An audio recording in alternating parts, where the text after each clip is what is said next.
This is the Hot 7 Nightly News. Good evening. It is Tuesday, 27th May 2025. I am Daniela Edwin. Welcome to the Hot 7 TV Nightly News. We are on Flow Channel 117, Kiss FM, the Caribbean Hot FM mobile app, and the Caribbean Hot 7 TV Facebook page. Not forgetting those of you using the Hot 7 plug and play antenna. Thank you so much for joining us. A moment of reflection and gratitude for Prime Minister Philip J. Pierre as he marked 28 years of public service. Pierre looked back on his political journey from a victorious night in Castries East to leading the nation with humility and pride. On May 23rd, Prime Minister Philip J. Pierre commemorated 28 years of dedicated service in the political arena.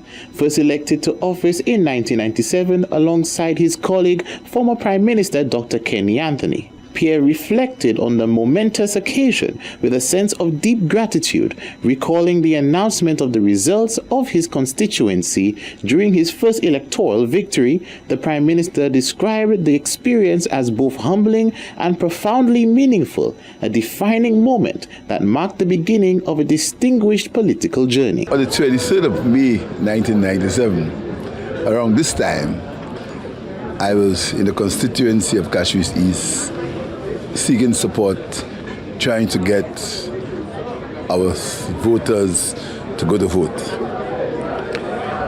And that same night, at around 7:30, we got the results from a part of the constituency called Bocage. And when the results came out from one of the boxes there, I knew that the people of Castries had placed their confidence in me. By the end of the night, I had won. I topped the polls and I'd got 4,400 odd votes.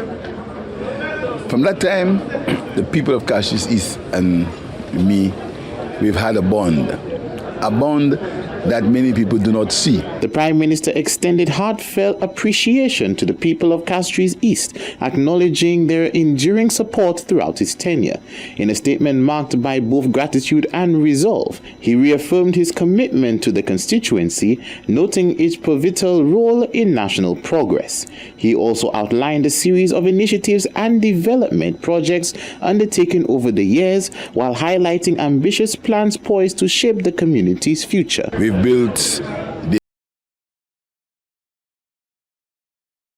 the Human Resource Development Center, and part of the magnanimity, we call the Human Resource Development Center the Romanus Lancico Human Resource Development Center. Romanus Lancico was my opponent in the first round, and we kept, after the elections, a very cordial relations. We had a very cordial relationship. And I knew the HRDC was Romanus's dream, but fortunately, I was the one who did it, and I called it after his name.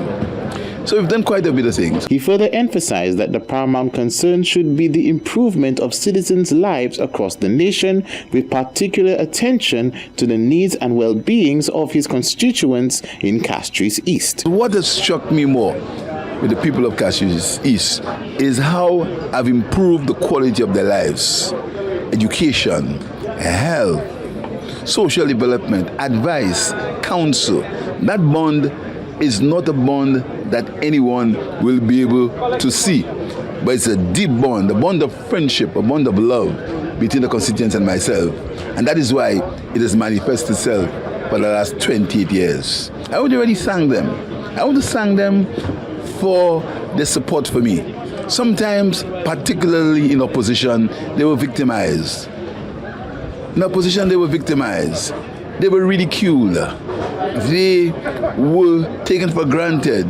They were chastised for being loyal to me and supporting me. But they kept the faith. And I really want to thank them for keeping the faith. The Prime Minister has reaffirmed a dedication to fostering friendship and partnership both within his constituency and across the country. He expressed sincere gratitude for the continued support he has received and pledged to uphold these values in the years ahead. For Hot 7 TV News, Josiah Bisset reporting.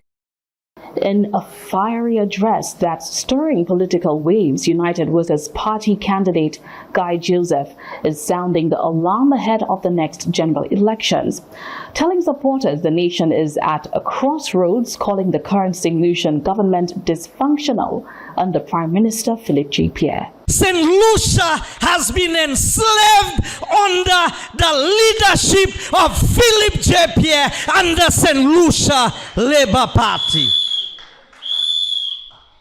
Things are the worst it has ever been. In a politically charged address at a town hall meeting on May 25th, Deputy Political Leader of the United Workers' Party, Guy Joseph, declared that the upcoming general elections could be a pivotal for the future of the nation. Joseph strongly criticized the current administration, stating that under the leadership of Prime Minister Philip J. Pierre, the country is